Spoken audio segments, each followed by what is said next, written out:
Valla bu mevsim geçişi biraz Türkiye genelinde sanki bir anormal oldu. Mardin'de de o şekilde. Hani mevsim değişikliklerinde normalde beklediğimiz bazı rahatsızlıklar oluyor. Ama bu sene biraz daha sanki soğuktan sıcağa hızlı geçtik. Genel olarak özetleyecek olursak hani yaz aylarında bizim en sık karşılaştığımız hastalık grupları şeydir işte yani genellikle sıcağa bağlı ve sıvı kaybına bağlı yaşlı ve çocuklarda özellikle çok sık hastalıklarla karşılaşıyoruz. Özellikle hani bu yaşlı grubu bizi ilgilendiriyor. Travma dışı çocuklar bizim bölüme gelmiyor. Bizim büyük acil olduğu için. Genellikle hani sıvı kaybına bağlı olarak var olan komorbidite var olan hastalık biraz daha yani şiddetli bir şekilde artıyor. Ve acil servise başvuruyorlar. Genellikle daha kritik ve daha yoğun bir şekilde hasta grupları geliyor. Bunlar hangileridir? Genellikle hani kalp yetmezliği olan hipertansiyon hastalarıdır. Yaşlı grupta. Bu hastalar ve diyabet hastaları özellikle sıklıkla geliyorlar. Genel anlamda hani sıcak çarpmasına bağlı olarak %10 ayrı bir grup olarak da geliyorlar. Tabii böyle bir komünitesi varsa durum daha da aciliyet arz ediyor.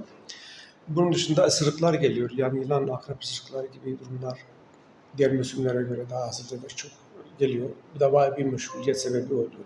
Genel ısırıkları gelebiliyor. Bu da biliyorsunuz kanamalı Kongo kırım hastalığını yapabiliyor. Bu tür durumları biz sıklıkla görüyoruz. Ayrıca hani havaların aynı bir şekilde açılmasıyla beraber, ısının artmasıyla beraber insanlar hani çalışma popülasyonu, çocuklar olsun, dışarı çıkarlar, oynarlar vesaire. Trafik olsun ve benzeri iş alanında olsun travma hastalarına sıklıkla karşılaşıyoruz. Yani yaralamalardır, düşmelerdir, yani iş kazalarıdır, trafik kazalarıdır ya da çocukların oyun alanlarındaki yaralamalarıdır. Bunları da sıklıkla görüyoruz yani. Yani özetleyecek olursak hani özellikle komorbid hasta grubunda sıcakların artmasıyla beraber vücut su ve elektrolit düzeylerinin bozulmasına bağlı olarak bunlar sıklıkla ağır bir şekilde acile gelebiliyorlar. Bunlar genellikle kalp yetmezliği ve hipertansiyon hastalarıdır.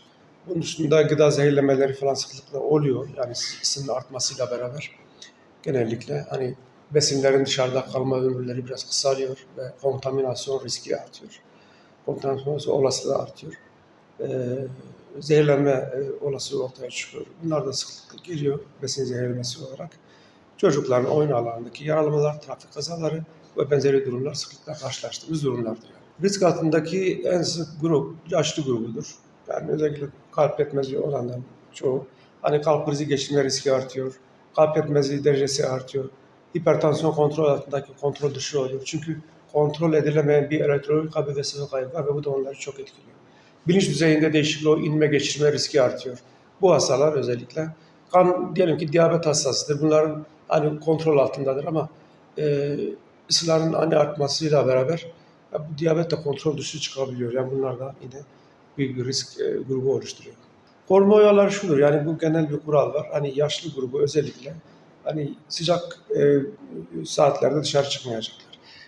Bol miktarda sıvıyı tüketecekler. Yani bunların anahtar kelimesi birincisi sıcak saatlerde dışarı çıkmayacaklar. İkincisi bol sıvı tüketecekler. Üçüncü olarak da ağır yemekler yemeyecekler. Yani bunun yolları bunlardır. Hani olay hadise oluştuktan sonra da artık bu tabii ki doktorların yapacağı şeylerdir. Ama bundan öncesi hani hastanın ya da hasta yakını kendilerinin yapması gereken, almaları gereken önlemlerdir. Bunlar yapıldığı takdirde acil servisteki bu tür kritik hastaların gelme olasılığı büyük oranda düşer. Tabii ki yani bu hastalar yani şu anda mesela geceden kalan onlarca hastamız var. Yani bunlar hepsi kritik hasta. Bazıları yani kurtaramıyorsun yani elektrolit düzeyleri bozuluyor.